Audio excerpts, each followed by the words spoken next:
Terima kasih Pak Haris Zubair. Kita Muhammadiyah harus waskito untuk meraih masa depan. Monggo Bang Din untuk ya. Saya kira trilogi yang disebut dalam bahasa Jawa tadi, yang saya mengerti secara sayup-sayup, itu paralel dibuat taksonomi dengan syariat, ma'rifat, hakikat. Kalau tidak bayani, burhani, irfani. Jadi yang mempersoalkan itu baru pada taraf syariat, belum sampai ke hakikat. Nah, saya ingin menjawab dengan mencoba menjelaskan sesuatu yang bersifat subjektif dan personal tentang pendekatan dalam melihat sesuatu persoalan gitu. Saya tidak ingin terlalu terjebak pada masa lampau, karena masa lampau itu telah terjadi. Ada apalagi dibawa kepada paham takdiriyah, bukan qadariyah tapi takdiriyah, oleh Pak Zubair Al-Khawas. Kalau Zubair Al-Awam itu awam, kalau ini khos, jadi Zubair Al-Khawas. Namun masa lampau itu penting, maka saya selalu mencoba dan berusaha memilih pendekatan sesuai dengan judul film yang mungkin sebagian pernah melihat, Michael Fox, Come Back to the Future. Back to the Future.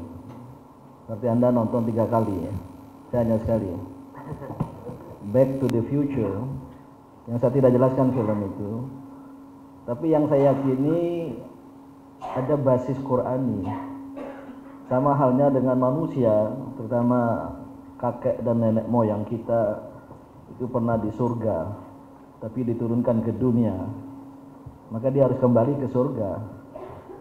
Jadi perjuangan di dunia ini tiada lain adalah bagaimana menemukan jalan kembali ke kampung halaman yang abadi tadi itu, yang asali dan abadi tadi itu. Oleh karena itu masa lampau penting, lantar ja'al ayyamul lati madat, tidak akan kembali masa lampau itu.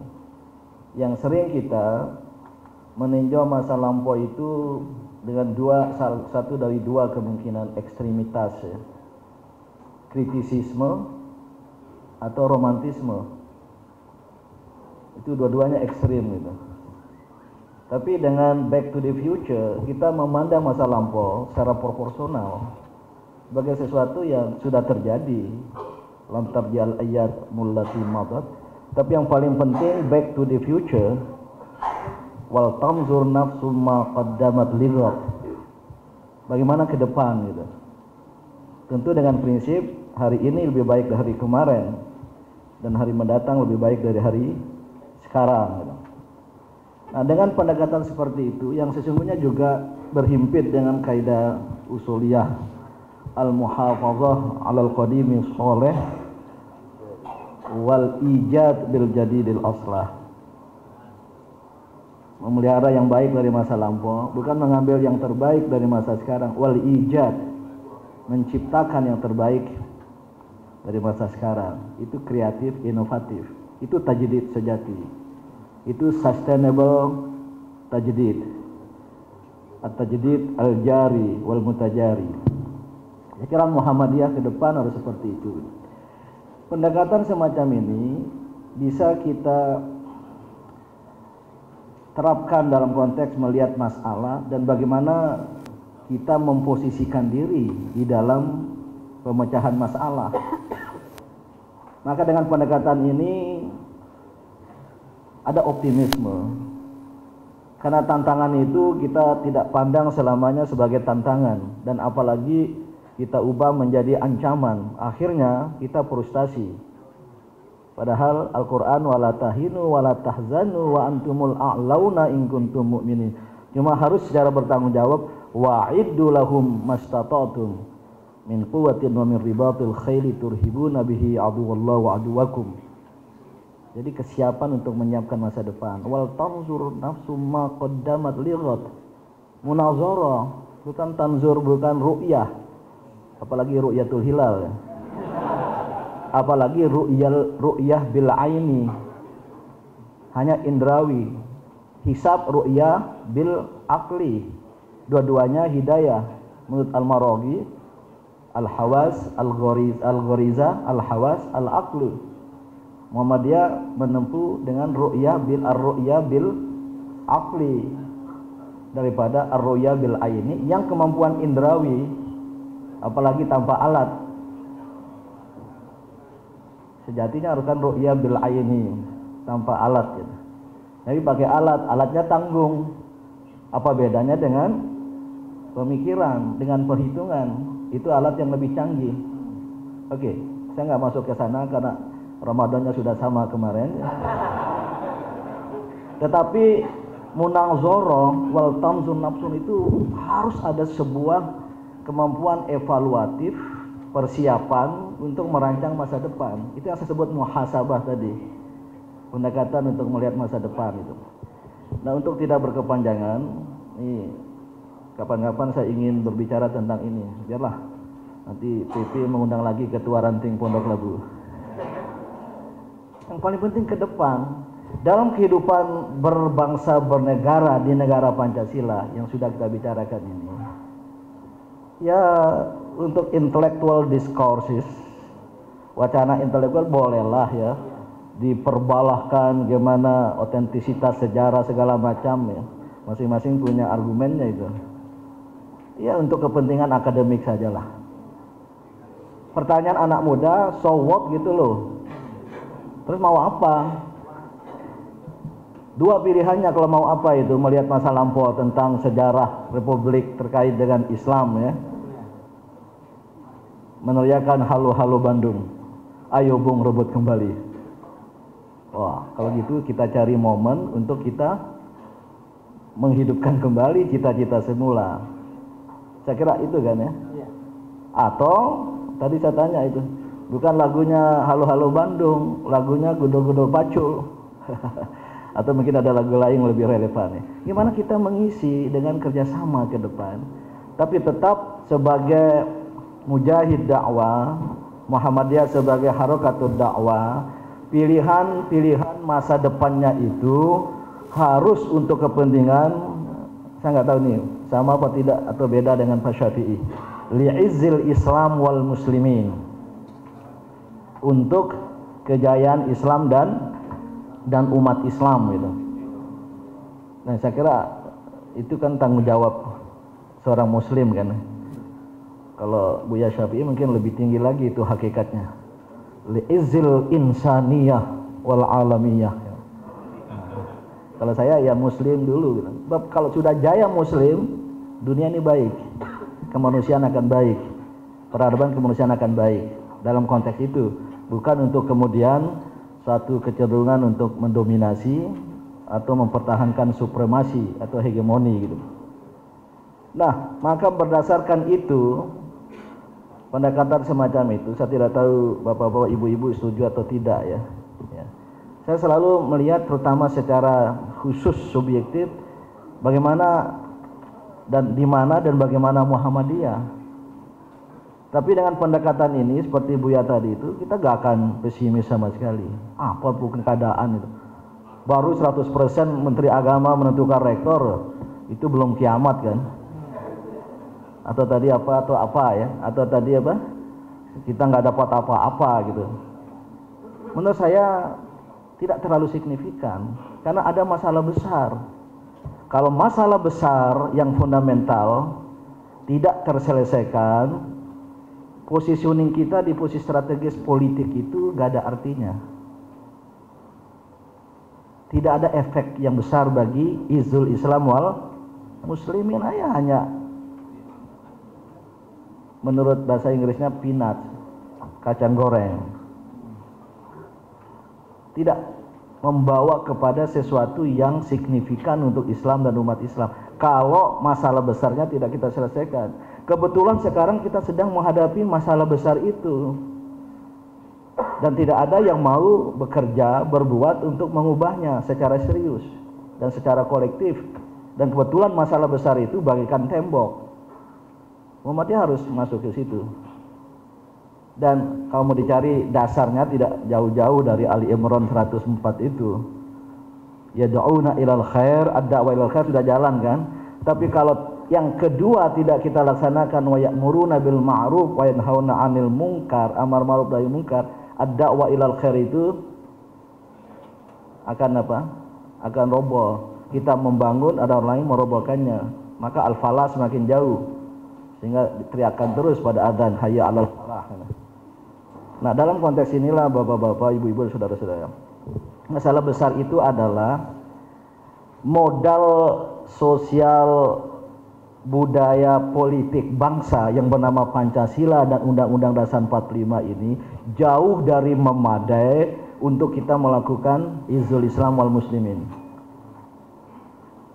Daripada juga, sementara juga maksud saya, kita belum mampu merumuskan apa itu ideologi Islam.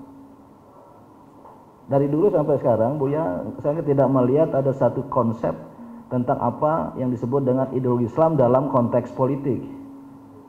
Perdebatan dari itu Buya menyampaikan, membahas apakah ada perintah untuk mendirikan negara. Dalam Al-Quran hanya 2 ayat yang berhubungan jauh dari negara, dari pembentukan negara. Ayat watilkal ayyamu nudawiluha bainan nas. Nudawilu itu akar kata dari daulah kan, tapi tidak ada kaitan dengan pendirian daulah. Tadi Buya membawa ayat zakat, likaila takuna dulatan baina agnai minkum. Itu ayat atasnya dulah, nggak ada kata daulah. Kalau masalah ini besar penting, saya yakin sudah ada ayat Quran dan hadis. Wa aqimud daulah. Seperti aqimus sholat wa atuz zakat. Sudah akan ada ayat atau hadis aqimud daulah berbilang-bilang kali. Kenapa tidak? Lantas ada polemik di antara kita terhadap ummah. Al-ummah al-islamiyah, al-ummah al-muhammad yang didirikan oleh Nabi Muhammad di Madinah itu. Yang polemiknya itu bagi kita, apakah itu sosial, apakah politik? Apakah ummah itu religious community? Apakah dia itu al-ummah, konsep al-ummah sebagai a social religious community, sosial, al-mujtama, yaitu al-mujtama al-madani, atau tepatnya al-mujtama al-mutamaddin, masyarakat madani, ataukah dia ad-daulah, a political religious community? Nggak selesai sampai sekarang polemiknya. Mau satu itu daulah, Madinah itu state, maka Medinan state, dan seterusnya. Maka harus didirikan negara. Dibuat justifikasi Rasul itu kepala negara. Kerja-kerja yang beliau lakukan seperti kepala negara, sampai kepada mengirim dubes, mengirim surat itu bagaikan mengirim dubes kata, dan seterusnya. Yang satu tidak, itu hanya a social religious community yang bersifat sosial, bukan politik, dan seterusnya. Oke, ini kalau kita perdebatkan kita nggak selesai. Oke, sekarang negara penting dan sudah ada kan. Kemudian dasar-dasarnya tadi sudah ada lewat proses historis seperti itu yang coba kita berikan justifikasi, kelihatannya keislamiannya tinggi. Akar keislamiannya banyak. Derajat keislamiannya tinggi. Maka nggak usah sebut negara Islam, tapi negara Pancasila, negara Islami. Karena kita bisa mempertanggungjawabkan, dan saya tadi tidak terlalu ingin melihat keislamian Pancasila hanya kemudian menyebut ayat-ayat Quran dan hadis sila demi sila.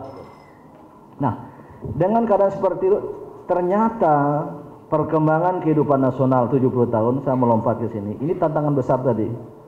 Ternyata ada gejala deviasi, distorsi, disorientasi. Nggak tahu itu istilahnya sudah kuat apa tidak itu. Deviasi, distorsi, disorientasi kehidupan nasional Indonesia ini dengan Pancasila. Dengan Undang-Undang Dasar 1945, modal sosial budaya politik bangsa tadi itu. Maka posisi kita bukan mempersoalkan modal sosial itu. Sudahlah, itu sudah masa lampau. Dengan husnuzon tadi, husnuzon yang saya terjemahkan secara aktif, positive thinking dengan orientasi futuristik ke depan. Maka Muhammadiyah tampil, selesaikan perdebatan itu. Darul ahdi wasyahadah. Wasyahadah yang memerlukan tafsir, pengisian. Apa pengisiannya? Karena ada deviasi, distorsi, disorientasi, Muhammadiyah harus tampil untuk meluruskan kiblat bangsa.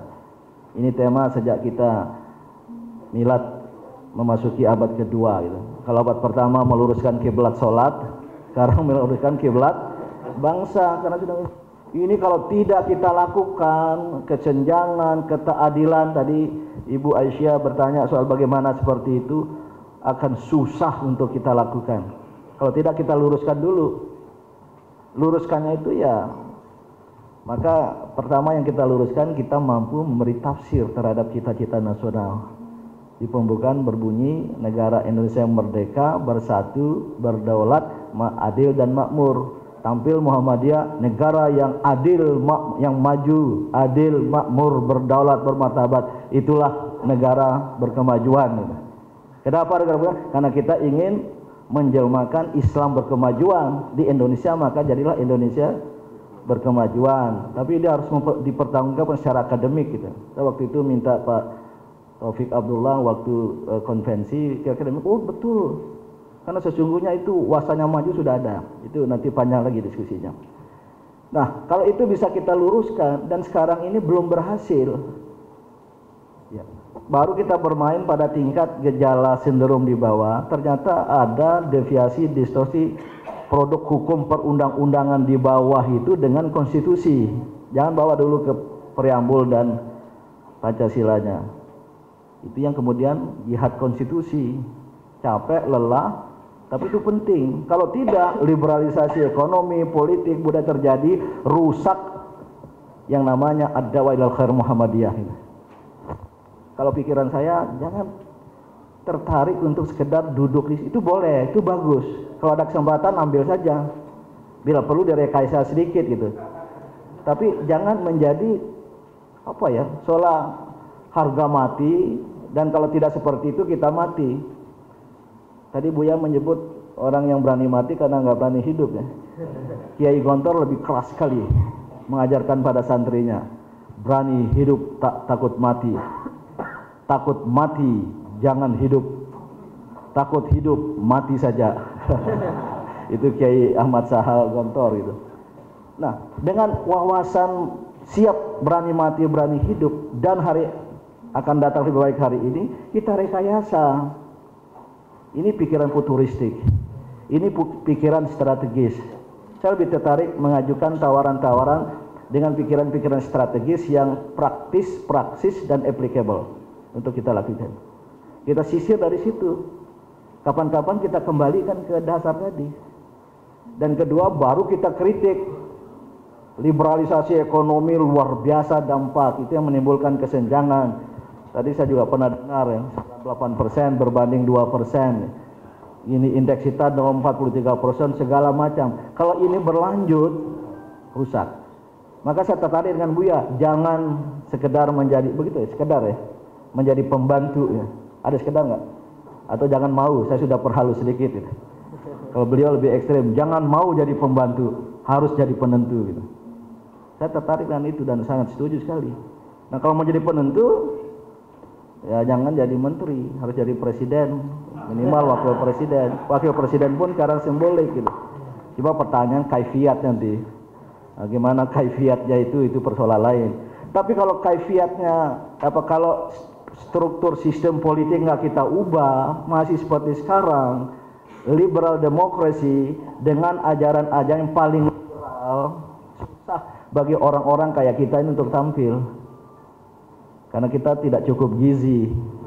Bukan hanya gizi, kita mungkin tidak mau untuk bertarung seperti itu. Tapi apa kita ngalah atau kalah? Tidak. Harus sebut cuma atur strategi yang lebih fundamental begitu gitu loh. Mohon maaf ya. Nah, mudah-mudahan ya, saya yakin sih ada yang diambil jadi menteri untuk Muhammadiyah. Tapi kalau tidak bisa bidang apapun, nggak bisa dia melakukan sebuah perubahan fundamental. Sekarang ini, apalagi dalam kondisi seperti ini gitu. Oleh karena itu ya sayang, kita berharap ya betul juga tadi gimana izin PTM kita bisa turun gitu ya. kemudian prodi-prodi baru seperti apa FK bisa turun itu ya itu bisa aja itu, tapi saya pribadi udah 2-3 kali secara langsung dengan Presiden Jokowi. Saya kira Pak Syafi'i lebih sering lagi gitu ya, karena beliau keluar masuk istana itu. Tapi nggak berlaku itu siapa tadi bawa ulama mana, Ibnu Miskawai itu siapa ya, Al-Ghazali ya, jangan dekat-dekat dengan kekuasaan ya. Itu pada masa Al-Ghazali kekuasaannya rusak, kalau sekarang kan belum rusak betul, jadi nggak apa-apa lah untuk mengubah ya. Kalau kerusakan di era Imam Al-Ghazali itu ya itu memang rusak sekali. Coba baca buku Tajaribul Umam Ibn Miskawai, itu memoir seorang Ibn Miskawai yang bertahun-tahun menjadi sekretaris negara, bertahun-tahun jadi bendahara negara, akhirnya uzlah ya. Pendekatan uzlah yang lain Rabi'ah Al-Adawiyah sehingga membangun madhab tasawuf cintanya al-mahabbah gitu. Tapi Ibnu Miskawai seperti itu tidak rusak. Mungkin jangan berdekatan dengan kekuasaan seperti itu. Nah sekarang belumlah seperti itu ya, masih ada peluang untuk bisa bagus saja untuk masuk gitu. Cuma kalau saya harus menjadi penentu Muhammadiyah. Nah penentu itu bisa sebagai menjadi faktor determinan perubahan Indonesia, bisa berada di arena kekuasaan, bisa dari luar kekuasaan. Dan Muhammadiyah sejak kelahirannya selalu berada di luar dan bisa menjadi trendsetter perubahan Indonesia. Kenapa tidak itu dilanjutkan? Ini alam pikiran saya ya. Tapi ya berbeda mungkin kalau dibawa ya, terutama pada yang sudah pragmatis, pada apa ya mungkin nggak menerima pikir-pikir seperti itu. Nah terakhir dalam konteks yang kita bicarakan ini, luruskan dulu, kembalikan dulu. Dan Muhammadiyah bisa memimpin itu. Kalau belum bisa yang besarnya, pangkalnya, akar bawah di bawah, pangkalnya, akar tuhnya, udahlah ranting-rantingnya diperbaiki dulu. Al-Jihad konstitusi, pemuda Muhammadiyah apa? Anti korupsi, apa segala macam, yang gitu-gitu diperbaiki dulu sedikit-sedikit. Tapi ini harus meniscayakan Muhammadiyah itu punya kemandirian, punya political leverage, dan memang harus dari insan merdeka. Sebab kalau kita dianggap tidak insan merdeka, udah omongan kita tidak didengar. Anda akan mencari apa? Mencari peluang. Kawan kita yang lain-lain mungkin seperti itu ya. Kalau saya kira Muhammadiyah tidak. Kita adalah agen perubahan gitu. Nah, yang saya ingin maksudkan tadi konteks kita sekarang, kalau sudah diluruskan, umpamanya bagaimana keadilan sosial, Bu. Kalau sistem ekonomi kapitalistik merajalela, liberalisasi ekonomi seperti ini, jangan harapkan ada keadilan sosial bagi seluruh rakyat Indonesia. Nah sekarang mau kita mencoba bangun model perwujudan kesejahteraan sosial, kesejahteraan, ya, keadilan sosial, bagus saja, tapi tenggelam. Kalau saya memang harus ada perubahan radikal. Umpamanya Pak Bushro yang bidangi hukum di sini. Tadi Buya dalam makalah menyebut pasal 33 ABCD. Sistem kewargaan dikuasai oleh negara, yang ketiganya hajat hidup orang dikuasai negara. Kemudian yang keempat D-nya, butirnya ya, ayat ya. Pasal 33 ayat ABCD. Berbunyi yang kira-kira keekonomian ya, itu liberalisasi masuk sedikit itu gitu. E-nya itu belum diadakan, yaitu semua itu ABCD harus diselenggarakan, diatur, dilaksanakan dengan undang-undang. Indonesia tidak punya undang-undang tentang sistem perekonomian nasional. Selama negara ini tidak punya undang-undang tentang sistem perekonomian sesuai dengan amar dari pasal 33 ABCD, saya kira perwujudan keadilan sosial itu akan terganggu gitu. Saya menginginkan ini segera diadakan. Sayang, kerja Muhammadiyah ini menjadi ekstra. Seharusnya kita konsentrasi pada perubahan kultural, perubahan struktural oleh kawan-kawan partai politik, tapi sana tidak jalan, tidak berfungsi sebagaimana yang kita saksikan. Bahkan ulah perbuatan mereka itu melimbah karena sosial kita menjadi sibuk. Seharusnya undang-undang selama reformasi, era reformasi 115 itu yang semuanya bertentangan dengan undang-undang dasar itu sudah harus bagus dari Senayan. Maka kemarin saya usulkan jihad konstitusi jangan hanya ba'diyah dengan mengajukan menggugatnya ke MK, tapi harus qobliyah, yaitu sebelum undang-undang itu dibahas untuk yang akan datang. Ya, kita tidak mungkin, maka ambillah yang pokok-pokok itu kira-kira. Nah, bapak-bapak, ibu-ibu, pendekatan ini menurut hemat saya harus kita lakukan. Muhammadiyah in a better position, punya posisi yang bagus untuk itu. Kawan-kawan lain itu mau, kawan-kawan lain, elemen-elemen lain banyak yang mau, bukan semua mau. Tapi mereka tidak punya tidak punya yang yang bisa tampil di depan. Mereka datang selama saya menjadi ketua umum PP Muhammadiyah, kalangan-kalangan itu termasuk PPAD datang 2-3 kali. Ini Pak Din, kondisi negara seperti ini. Terus terang kami harapkan kelompok Islam yang tampil di depan jadi imam. Karena memang doa kita kan, waja'alna lil muttaqina imama. Tapi kawan Pak Den yang satu nggak bisa kita harapkan. Rasa saya poles sedikit karena saya itu ada wartawan sini. Kawan yang Pak Den yang satu nggak bisa kita harapkan sekarang. Ini ceritanya berapa tahun yang lalu ya. Maka tolong Muhammadiyah. Cuma etika kita Bu ya, kalau ada sebuah perubahan yang drastis sekarang, kosnya terlalu mahal. Dan menguasai, ini pengalaman kita kan, mendorong perubahan kita tertinggal. Sejak 66, begitu pula 98, kita bagikan mendorong mobil mogok ketinggalan kan, orang lain yang pintar. Karena kita dibuat PR-PR yang tidak perlu tadi itu gitu. Saya kira budayanya Muhammadiyah juga tidak seperti itu, maka kita melakukan perubahan. Ini sayang menghabiskan waktu, tapi juga ini amanat dari wa ya'muruna bil ma'ruf wa yanhauna 'anil munkar. Kalau ini dimulai dari sekarang, saya kira masih, dan ini tentu pada tingkat harus ada yang bermain pada tingkat global, tingkat nasional. Karena yang terjadi ini adalah akibat dari sebuah rekayasa global. Itulah kita disibukkan. Saya pernah sampaikan ya, kalau ada doa sholawat di masjid-masjid sana itu Allahumma sholli ala sayyidina Muhammad, berarti bukan masjid Muhammadiyah ya. Ujungnya itu wa ashghiliz zalimina biz zalimin. Ini saya bilang ini doa politik ini.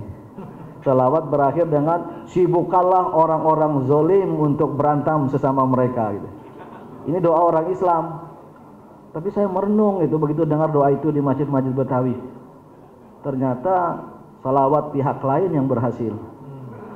Wa ashghilil muslimina bil muslimin wa akhrijna min bainihim salimin. Sibukkanlah orang-orang Islam itu untuk berantem sesama mereka dan selamatkanlah kami. Ini yang terjadi sekarang. Maka saya setuju lah isu Sunni Syiah, isu apa. Untung saya kira muktamar kita bagus ya untuk ngambil itu. Dan di bawah nggak usah diperdebatkan itu.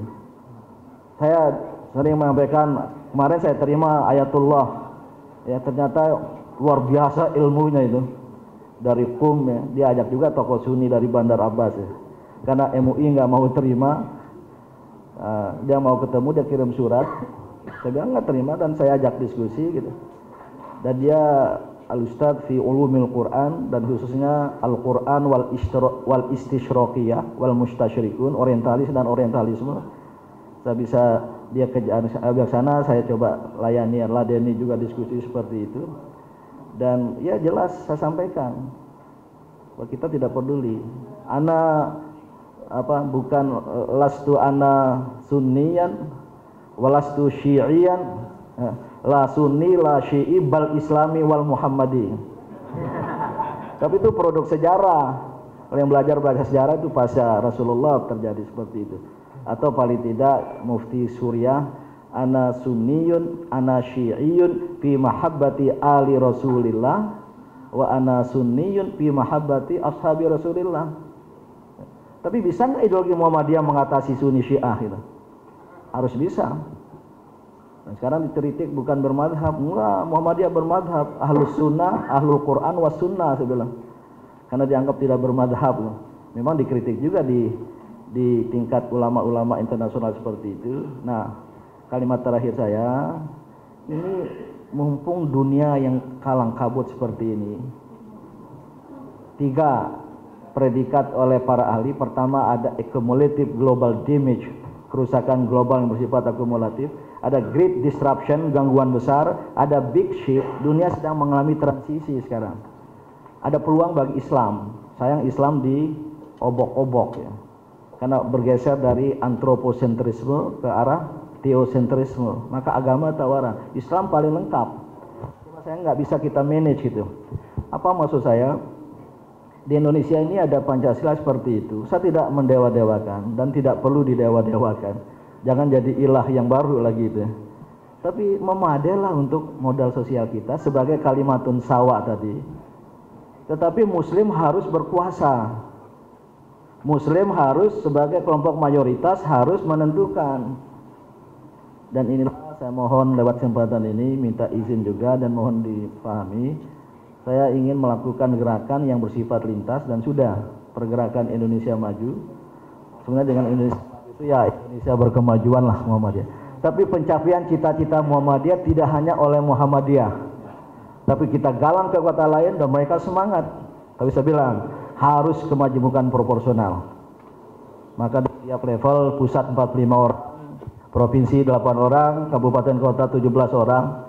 Orang sudah curiga menjadi partai politik, enggak. Justru kalau jadi partai politik mengecil sebenarnya. Ini gerakan-gerakan yang saya yakin akan lebih sebenarnya berhimpit dengan gerakan Muhammadiyah. Maka saya tidak mengajak Muhammadiyah struktural untuk ikut ya, karena nanti kita kerjasama dengan siapa saja di bawah. Ini sejatinya samalah dengan yang kita bicarakan ini, tetapi cara kerjanya dengan menggalang potensi kemajemukan. Tapi Islam harus jadi imam. Konteks Indonesia bukan imam di pemerintahan, tapi imam di gerakan sosial juga demikian. Ini yang dapat saya sampaikan. Terima kasih. Wassalamualaikum warahmatullahi wabarakatuh. Terakhir Buya Safi, kami persilahkan.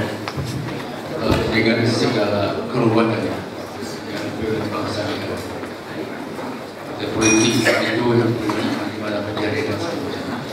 Tapi kemarin di waktu konvensi nasional sebelum maju, diundang beberapa tokoh,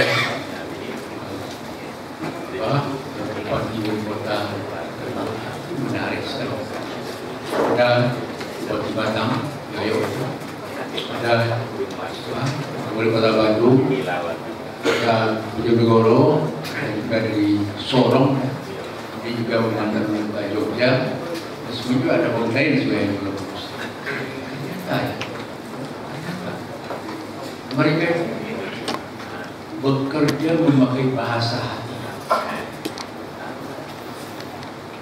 dan berhasil. Anda tahu bahwa dari 514 daki luar, 80% itu kabupaten, 20% itu kota, itu yang sudah menjalankan belum sampai 5%. Ada contoh. Yaitu Bojonegoro kan, Suyoto itu dari kelompok minoritas Muhammadiyah, sangat minoritas, walaupun subkulturnya NU sebenarnya, kemudian dia tercerahkan menjadi Muhammadiyah, dan tidak betul ada anak. Dia minoritas. Tapi sekarang lihat pendukung-pendukungnya bekas-bekas musuh. Ini kan luar biasa. Dan tingkat kemiskinan Bojonegoro yang mulai 40%, sekarang tinggal 14%. Kerja yang luar biasa. Yoyo yang muncul sebagai tokoh independen. Dengar sih. Waktu saya diundang oleh Wali Kota Surabaya 2 tahun yang lalu bersama CT Lul Tanjung, itu kan saya tanya, Gusma, ibu ini membangun Kota Surabaya ini sepenuhnya bergantung kepada PHD, APBN. Oh, sama sekali. Kenapa sih? Apa rahasianya? Apa kuncinya? Sederhana. rebut kepercayaan rakyat dengan kerja, dengan karya, dengan kejujuran. Jadi beberapa dari dua ya, yang baru-baru sini, kemudian juga kepada ada Tun Guru ya dari NTB, Gubernur itu berdasarkan ini ya, pengalaman empirik itu sebenarnya Indonesia masih bisa berbeda. Asal kepalanya tidak busuk. Ini kan kita tahu nih, apa di orang Yunani itu kan ikan membusuk di kepalanya, kan lama ya. Kalau kepala yang busuk itu insan punya sebagai kepala dulu. Ini kalau kepalanya benar, ya di kota yang lama Pak dari itu kan berhasil. Yang sekarang repot ini, sama-sama Muhammadiyah, semua Muhammadiyah. Jadi tidak semua orang Muhammadiyah itu bisa, karena ini deh yang saya sudah renungkan agak lama. Muhammadiyah sejak abad yang lalu memang tidak dirancang untuk mengurus negara. Baca dokumen. Kita bakalah ada Ki Mansur ya, Mas Mansur bersama Raja Toro, jadi membantu ada. Tapi kan kita membantu. Yang depannya Soekarno Hatta. Jadi dalam bacaan saya, karena memang tidak dirancang untuk mengurus negara, seorang Amin Rais yang mencoba maju sebagai presiden dipilih rakyat nomor 4. Kalau tidak ada Hamzah Has, dia nomor 2. Montok. Memang tidak dirancang. Sekarang pada abad kedua ini, jadi saya katakan tadi Pak Pin sudah mengulang itu, dan ini sudah agak renungan lama ya. Selama 1 abad, Muhammadiyah membantu bangsa dengan setia sekali. Apakah cukup sampai situ? Kemarin waktu membentuk kabinet ini, saya sudah ucapkan selamat sama Pak Din. Karena saya telepon oleh orang sekjen itu, bagaimana Pak Din kalau kami jadikan Menko? Oh, saya sangat setuju. Selamat sebenarnya. Kami berubah lagi. Kena dari. Jadi Pak Amin itu main sendiri sebenarnya itu ya. Nah, sekarang pada abad kedua ini, apakah membantu setia, kreatif, loyal itu apa cukup? Bagi saya, kalau negaranya semakin baik, oke, itu pembantu yang ada. Tapi negara ini secara moral, ekonomi tidak ada, semakin rusak, makin keropos. Tidak bisa lagi, harus jadi menentu. Seorang Gus Dur bukan ada selit, kain, kemudian pada ketua PK sebentar, itu kan lumayan itu. Dan pengalamannya itu penting. Dia tahu tuh kantong-kantong korupsi. Yang paling tidak suka yang bongkar itu partai politik, karena barangkali sumber pusat korupsi partai politik di parlemen itu kan. Mengapa Gus Dur bisa? Karena dia orang merdeka. Hanya orang merdeka bisa menyuarakan. Tapi orang yang tidak merdeka, ada mentalitas budak, nangis. Saya berharap bahwa dia itu sebagai besar agarkan memang hal itu. Nah, kadang-kadang kita tidak apa-apa berbeda dengan jenis kaki. Asal perbedaan itu dengan santun. Tidak harus selalu berbeda di kutub umum, beruntung kita cabang. Tapi kita jangan merusak perumahan Muhammadiyah. Jadi pada abad kedua ini menurut saya memang jadi mungkin ada cara ya, mungkin agak lama. Kemarin saya di Solo diundang Pak Bambang Setiaji, namanya Jawa tapi kader asli itu. Ikut ke saya katakan. PTN yang sebesar itu harus ada semacam program ya untuk membuat memfasilitasi pembentukan calon-calon negarawan.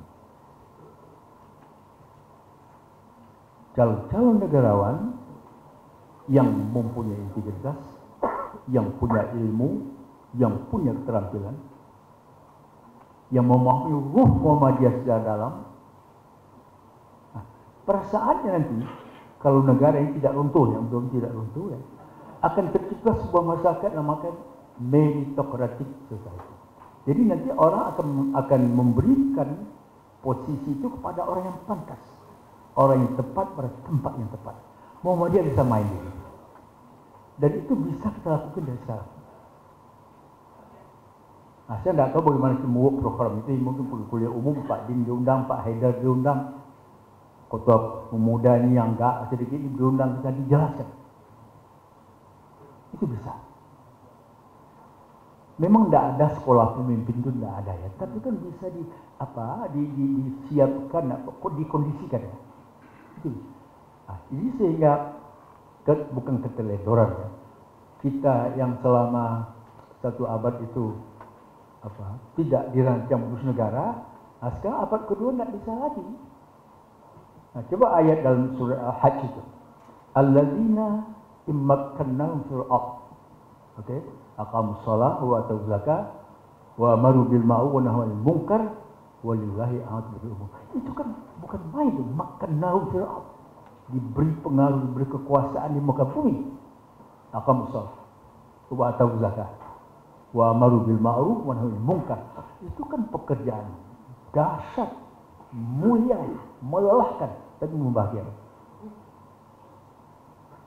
Jadi kalau Muhammadiyah Al-Ghazali tadi ya, tidak boleh ada ulama usul yang bersama dengan penguasa.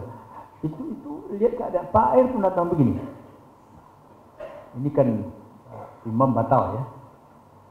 Nah di belakang ini ada orang-orang baik-baik, tapi tidak mau yang baju orang gila itu nanti. Menurut saya kita lihat situasi, yang penting itu lihat itu loh. Kita berkuasa untuk apa? Kita jadi bupati untuk apa? Menjadi sekdam buat jadi untuk apa? Itu jelas dulu. Kalau udah jelas, sekarang salah. Mengapa umpamanya? Ini saya repot ini menghadapi Ahok ini. Saya waktu peluncuran buku Said Tulele di PP, kan saya datang agak lambat, di atas sudah ada Amir Rais, ada banyak tuh, PP Pak Dahlan, semua disuruh keluar oleh Pak Amin, saya mau bicara 4 mata dengan saya itu. Nah, ternyata 4 mata itu jadi Ahok ini. Pernyataan saya, Ahok seorang petarung, itu aja, bukan saya pro Ahok. Amin marah. Karena saya katakan begini, saya bilang begini Pak Amin, coba cari politisi muslim yang sebenarnya dia. Cari. Dari partai-partai semua. Ada Ridwan Kamil, oke. Tapi kemudian dia mundur. Ada Suyoto yang mau juga maju ke DKI 1. Tapi saya rasa agak terlambat ya untuk sosialisasi itu. Jadi apa boleh buat? Lalu kalau teman-teman sebelah itu memang mengatakan ya pakai Ibnu Taimiyah itu. Ya, Ibnu Taimiyah itu kan ada pemimpin yang muslim tapi zalim, pilihlah pemimpin yang tidak muslim tapi adil gitu ya. Ya tapi itu menurut saya bukan itu apanya. Dalil kita bukan itu. Lawan aja. Tahukah saudara sekarang APBD DKI itu tahun yang lalu itu 72 T. Oke. PAD kemudian tambah. PAD-nya. Kemudian tahun ini menjadi 69 T. Sekarang seorang pegawai kelurahan di Jakarta itu gajinya berapa? 12 juta. Ini bagaimana? Dia berbuat begitu. Jadi gubernur-gubernur yang lama itu apa kerjanya? Jadi kalau dia menang, memang terrepot dah. Nah, jadi bahasa agama ini sekarang ini masih di Jakarta itu yang menjadi itu kan pemimpin kafir yang kita tunjukkan bukti bahwa kita lebih mampu dari dia. Itu yang tidak ada. Ini persoalan kita. PKS yang mengaku dirinya partai dakwah Ya begitu-begitu saja. Yang berlagak suci,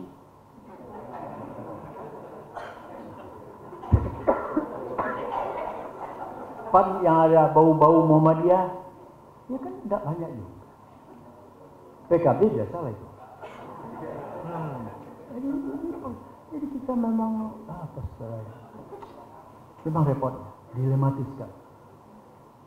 Nah sesungguhnya apa yang dilakukan oleh Wali Kota Bandung, yaitu Suyoto, Batam, itu nggak kurang hebat-hebat itu. Wali Kota Jakarta, Jogja yang lama, nggak kurang hebatnya.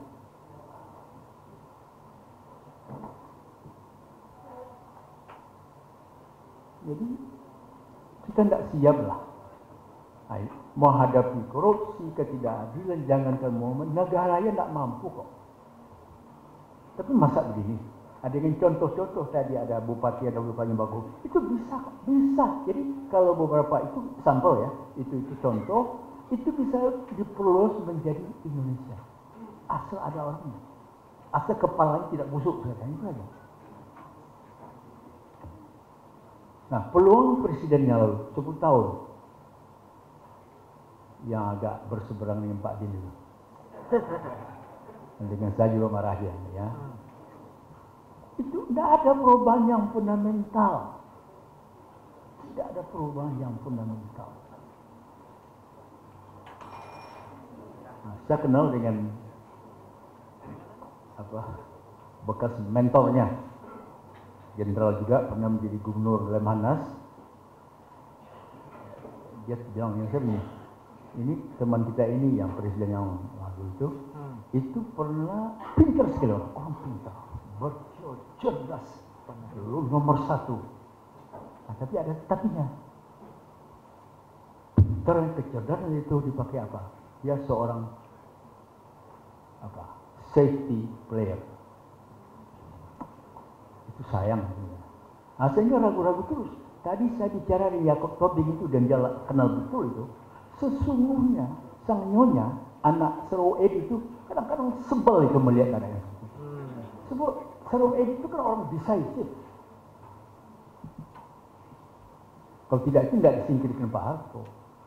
Anda tidak menurun ke menantunya ini. Anaknya ya, tapi anaknya kan apalah ya, kena kecantol dengan dia. Jadi persoalan bangsa ini menurut saya sesungguhnya tidak terlalu rumit. Tadi kita ngomongin itu betul.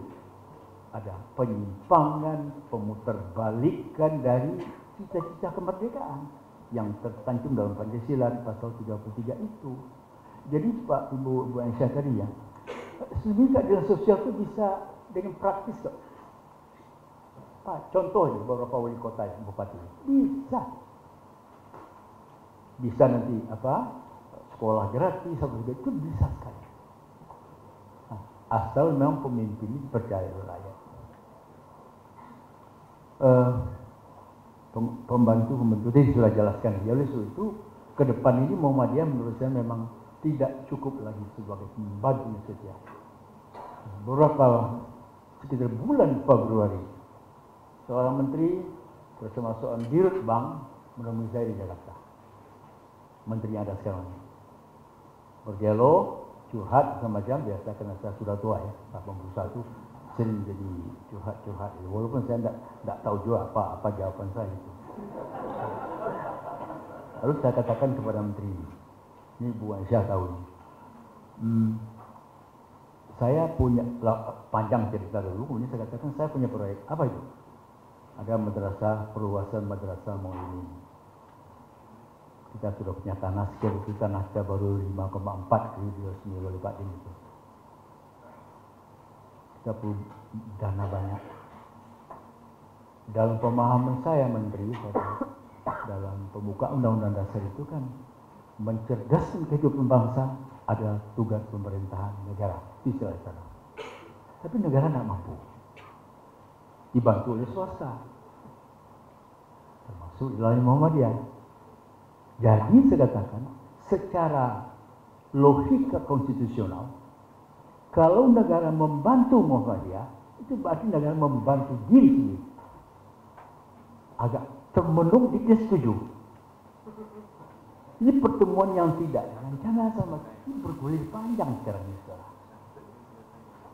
Jadi kemudian ini ada beberapa tim ilmu di sini. 8 Maret ini lalu kita ada pertemuan para dirut bank-bank, ada bukan hanya bank tapi juga PLN, BU dan lain-lain itu ya. Kita diundang kembali dan kemudian pada hari itu juga disuruh ini para dirut melihat tanah itu. Dan sekarang dalam mudah-mudahan lagi. Nah, mula-mula kita karena Muhammadiyah saya lah ya, itu kan kulturnya kota kecil, kultur kota kecil atau representasi dari kota kecil. Kita waktu itu hanya minta kalau bisa dibantulah oleh CSR itu sekitar 250 miliar. Bang kita sangat besar itu. Nah ternyata setelah di kontak dengan PT Pembangunan Perumahan, disuruhnya pada arsitek Jamada dibuat ancang itu, ternyata uang tidak cukup itu. So kita ini memperkirakan ya dengan 250 miliar itu kita sudah bisa menampung santri sekitar 6.000. Ternyata tidak bisa. Kemudian PP turun tangan, Pak Busro, Pak Haidar semua turun tangan. Tanah itu dia akan menjadi 11,5 hektar, 11,4 lah. Dan sekarang sudah, kemarin sudah terakhir. Dan mudah-mudahan nanti itu akan bisa mencapai ya sampai 800, atau mudah sampai lah. Kalau nanti itu kemarin luasnya berapa? 11.000 meter persegi ya. Kalau 1 meter itu 4.500.000, sekitar 600 lah. Itu belum isi sama itu. Dan nampaknya agak mulus ini. Saya tidak tahu nanti jadinya ya. Kalau ini terjadi, itu berarti memang negara membantu dirinya sendiri dengan membantu Muhammadiyah. Itu cara berpikir. Oleh sebab bapak-bapak yang di daerah wilayahnya ketemu gubernur yang mundur, hormat yang gubernur itu. Kayak biasa-biasa aja gitu. Nah, kadang-kadang kan dulu kan kita biasa ya kalau mau ke musda dan seterusnya itu kan minta bantuan ya. Dan kadang-kadang kita merasa, wah, itu dermawannya bupati ini, wali kota ini gitu ya. Bukan dermawan itu semuanya, itu tugas konstitusional dia. Kalau sudah berpikir begini, ternyata orang yang punya hati nurani apa kok tersentuh. Oke, banyak nih, ada waktu. Nah, sekarang nanti saya boleh balik Pak Sulawesi. Ateisme di negara Fujal tidak boleh hebat ya. Nah, sekarang saya buka ayat Yunus lah ya, 99. Walau sya'a rabbuka la amana man fil ardi kulluhum jami'a afa anta tukrihun hatta yakunu mu'minin. Itu ayat Pak. Jangan apa membantahnya. Saya terjemahkan ya, tidak semuanya Pak ya. Jika Allah menghendaki, maka seluruh penduduk bumi akan beriman. Tapi kemudian ayat itu menegur Nabi. Afa anta, hai Muhammad, afa anta tukrihun, memaksa manusia hatta yakunu mu'minin, agar mereka beriman. Itu bukan tugasmu. Jadi memang orang tidak percaya itu akan berlaku sampai kiamat. Nah sekarang yang penting menurut saya di muka bumi ini, maksud bumi Nusantara ini, antara yang beriman tidak beriman jangan berkelahi. Kita hormat kepada konstitusi kita, bergaul dengan baik dan tidak merusak lingkungan dan segala macam. So, dalam ayat berikutnya itu kan beriman itu dengan izin Allah. Jadi Tuhan tidak menghendaki semua manusia beriman. Jadi menjadi ateis itu iman kita, dia makhluk Allah itu. Dia hamba Allah. Oke, ini mungkin agak interaktif sih.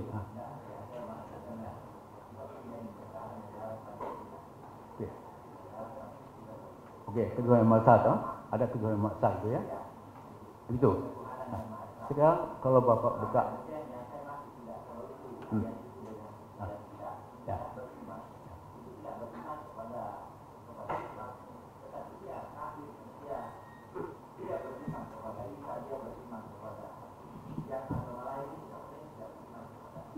Belum tentu juga. Apa anta tukunhunna hatta yakunu. Apalagi la ikraha fid din Al-Baqarah. Jadi sangat jelas. Asal ateis kaum jangan ngacau lah. Dan jangan hanya mengusir kita. Kalau mengusir kita lain soal. Ya. Jadi bagi saya kalau Bapak buka medsos Pak ya, di Saudi sekarang Wahabi itu, di bawah bendera Wahabi itu, yang ateis sekarang sekitar 5% Pak dari 17 juta. Mengapa mereka jadi ateis? Mereka kecewa dengan ulama, kecewa dengan penguasanya. Tidak ada keadilan di situ.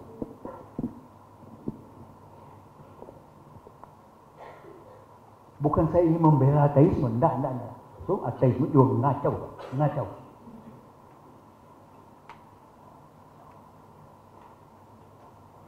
Jadi walaupun dasar Pancasila, kalau dalam negara Pancasila itu tidak boleh hidup orang tidak beriman, kalau Quran nampaknya lebih toleran dari Pancasila, Pak. Lebih toleran dari Pancasila, jauh. Oleh sebab itu Bapak ya, ini agak apa ya? Saya kan beberapa bulan yang lalu tuh saya baca tafsir Al-Azhar Hamka itu. Waktu dia menerjemahkan Nazir, wa in min ummatin illa khala fiha Nazir. Banyak ayat dalam satu. Siapa Nazir itu? Bisa Rasul, bisa Nabi. Lalu Hamka lari dia kepada Lao Tse, Konghucu, si Sokrates, pengarang Upanishad. Itu kata Hamka, boleh jadi mereka Nabi.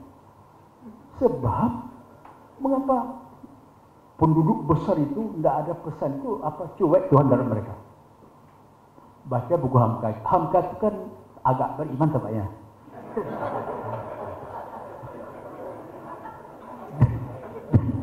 Dan tokoh Muhammadiyah itu. Kemudian kita tak baca, jadi saya kan tidak semua ya, kan tebal itu ada 30 juz itu ya. Tapi ada itu, dan sebenarnya dulu katanya Abdul Hamid Hakim sudah berpendapat begitu. Masa komunitas yang ummah itu yang begitu banyak tidak ada nazirnya.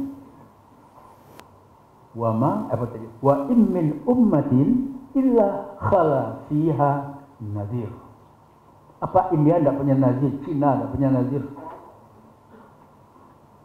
Mari kita agak perlahan dada ya, jangan cepat menghukum Hamka ya. Dan baca dulu apa alasannya itu.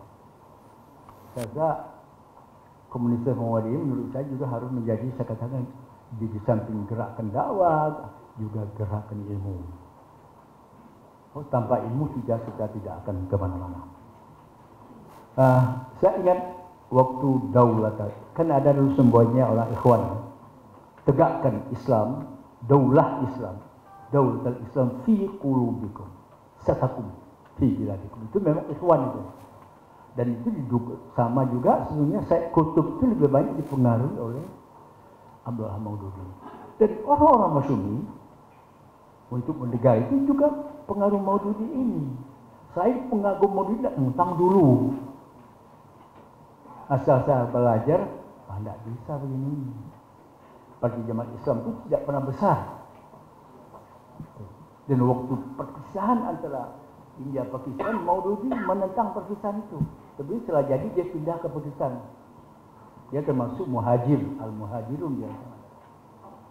Jadi negara-negara, konsep negara Islam itu sangat tidak jelas. Oleh sebab itu, paling-paling kalau kata Suwiro itu pedoman itu bukunya Al-Mawardi itu Al-Ahkam Al-Sultaniyah itu kan dibuat pada saat Abbasiyah sudah mau jatuh. Kalau saya melihat ya dari sisi ajaran, kalau saya pakai ayat yang dalam surat Al-Hujurat itu ya, inna akramakum indallahi atqakum, itu siapapun bisa menjadi yang paling takwa. Tidak peduli lagi orang Medan, orang Wonogiri, orang Batu Retno, orang Indah, orang Afrika, asal dia bisa. Jadi ada prinsip egaliter di situ. Jadi dengan demikian, saya setuju dengan pendapat seorang sarjana, demokrasi dalam Islam, kalau perlu pakai itu ya, itu sudah dikubur bersama kafannya Ali bin Abi Thalib. Nah, itu ya. Jadi setelah saya itu dulu lah. Jadi kita berbeda dengan Pak Kahar, dengan Pak Ki Bagus, tak apa-apa. Asal kita masih beriman toh. Kalau tidak beriman, tidak salat lagi itu jadi persoalan besar. Tapi kalau berbeda, itu kan ada istilah itu al-Islam bukan Islam likul zaman wa makan apa? Soalnya likul zaman wa makan itu begitu. Dan semua hijrah itu selalu terikat dengan zaman. Selalu terikat dengan zaman. Nah, apakah warisan Abbasiyah abad itu ada yang baik? Apakah sistem dinastinya ini? Oleh itu saya tidak setuju dengan pendapat zaman Abbasiyah, Harun al-Rasyid, Al-Ma'mun itu the golden ages of Islam. Iya, di satu segi memang hebat bidang. Setelah dia bergumul dengan warisan Yunani itu, ya, di filsafat, teknologi, sastra, sufi. Tapi adakah persaudaraan kita itu? Bapak-bapak baca sejarah Arab Muslim. Bagaimana itu? Abbasiyah mengejar, membunuh, menggali kuburan Umayyah itu. Apanya Islam? Apa Golden Age sebetulnya? No. Oleh itu baca juga umpamanya bagaimana sikap Rashid Ridha kepada Jepang. Dia sangat kagum dengan Jepang. Kalau itu ukurnya, kalau yang mau kita ciptakan peradaban ala barat, Jepang tidak perlu wahyu kok saudara. Jadi harus ada peradaban alternatif yang mampu mengawinkan antara kekuatan zikir dan fikir. Itulah barangkali ya yang bisa saya sampaikan. Tidak menyesal juga Pak Din ya. Pancasila tidak diimplementasikan, waskita dan segala macam itu oke lah itu ya. Tapi ingin saya catat sedikit, kalau memang the founding fathers itu semua waskita, mengapa Soekarno-Hatta dari Dwi Tunggal menjadi Dwi Tanggal? Apa waskita? Tidak selalu, walaupun hubung pribadi antara kedua itu tetap bagus. Jadi kalau Anda baca demokrasi kitanya itu ya, Bung Hatta memakai istilah setelah selama bertengkar dengan Bung Karno disebut Allah demokrasi kita begitu. Nah, akhirnya Bung Hatta mundur ya sebagai wakil presiden tahun 56, dan sesungguhnya ada kelemahan Hatta itu. Selalu kalau dia sudah memutuskan sesuatu, datang gempa, datang tsunami, dia tidak akan berubah pendiriannya. Itu Hatta. Semestinya dia ngerti filsafat Jawa. Dia tidak mau.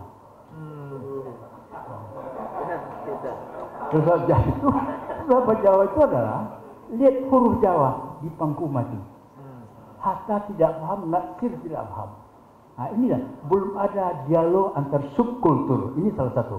Nah, Muhammadiyah barangkali perlu dialog. Jawa itu luar biasa. Saya sudah canggih sekali. Bahasanya canggih. Karena saking canggihnya, ngono yang ngono, aja. Jadi, mana itu kalau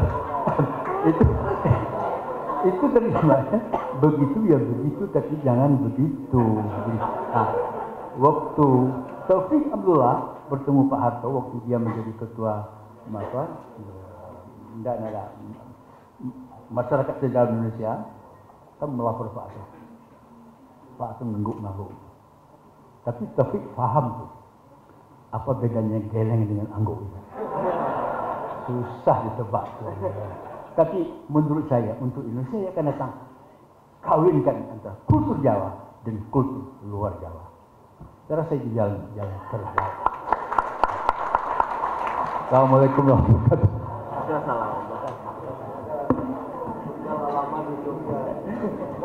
Terima kasih Buya Syafi'i Ma'arif, Profesor Din Samsudin, Bapak Ahmad Haris Jubair.